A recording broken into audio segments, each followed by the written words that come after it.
Hello students, myself Justin Mekwan and I am going to take your Hindi subject. तो आज हम हिंदी की पहली कविता जो है, पहला पद्य जो है, प्रभु जी तुम चंदन हम पानी, उसके बारे में जानेंगे।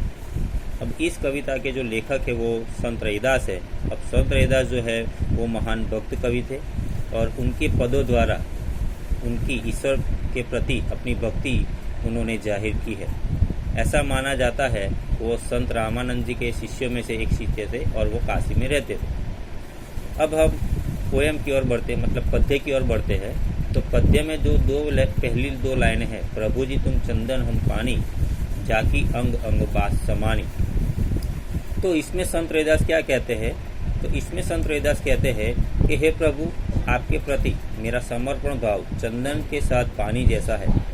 जैसे चंदन के साथ घिसने पर पानी में भी चंदन की सुगंध व्याप्त हो जाती है, हाँ, वैसे ही जब मैं आप में लीन हो जाता हूँ, जब मैं अभी आपकी भक्ति करता हूँ, तब मैं सब बाण भूल जाता हूँ, मुझे कुछ याद रहता नहीं, मैं बस आप में ही लीन रहता हूँ।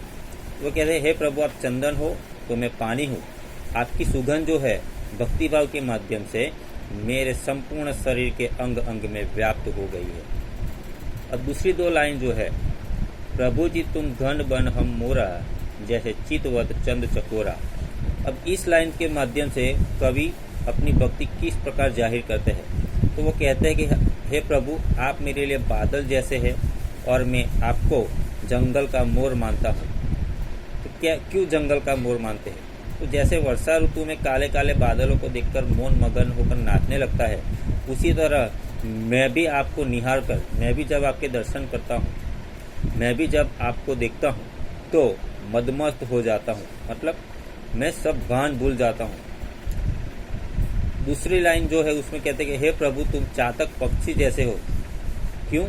तो जैसे चातक पक्षी जो है चंद्रमा को देखता ही रहता है, उसी प्रकार मैं भी सदा आपकी भक्ति में सदा डूबा रहता हूँ। फिर कहते हैं कि प्रभु जी तुम दीपक हम बाती, जाकी ज्योति बरे दिन राती। अब इस लाइन के माध्यम से संत रैदास कहते हैं कि हे प्रभु, मेरी भक्ति भी दीपक में जलने वाली बाती की तरह है। जैसे कि बाती मतलब हम जो वो कॉटन जो है ना, उसकी हम दिया जलाने के लिए हम कॉटन की जो बाती बनाते हो, वो क्या करता है कि जलता है, खुद तो राख हो जाता है, जल के खुद खत्म हो जाता है, लेकिन वो दूसरों को रोशनी देकर खत्म होता है। इसी तरह यहाँ कहते हैं कि मेरी भक्ति दीपक में जलने वाली बाती की तरह है।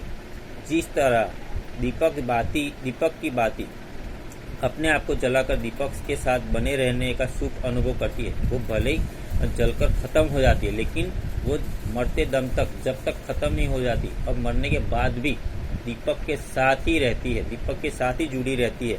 इसी तरह यहाँ ये जो रैदास है वो कहते हैं कि दीपक की बाती अपने को जलाकर दीपक के साथ बने रहने में का जो सुख अनुभव करती है, उसी प्रकार मैं भी अपना अस्तित्व खोकर मैं भी आप में खो जाना चाहता हूँ। मैं बस केवल आपकी भक्ति करना चाहता हूँ, आपकी भक्ति का ही अभिलाषी हूँ।